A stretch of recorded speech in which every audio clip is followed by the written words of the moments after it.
Need to keep track of your upcoming Klarna payments or make changes to your plan? In this video, I'll show you how to manage your Pay in 3 or Pay in 4 inches plan in the app. Welcome back to Guide with Samuel.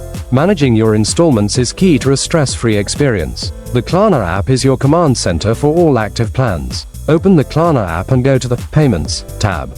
Here, you'll see a list of all your active and upcoming purchases. Tap on a specific purchase to see its detailed payment schedule, including the dates and amounts for all remaining installments. From this screen, you can also see if you're eligible to reschedule a payment, as we covered earlier, or view the invoice for your records. A crucial pro tip: turn on push notifications for payment reminders. This is the best way to ensure you never miss a payment. You can manage these in the app's notification settings. Being proactive is much better than dealing with a late fee.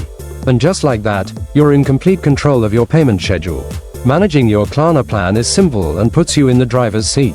Do you check your Klarna app regularly to see your payment schedule, or do you just wait for the notifications? Let us know. For order changes, subscribe for our next video on how to cancel a Klarna order. Thanks for watching.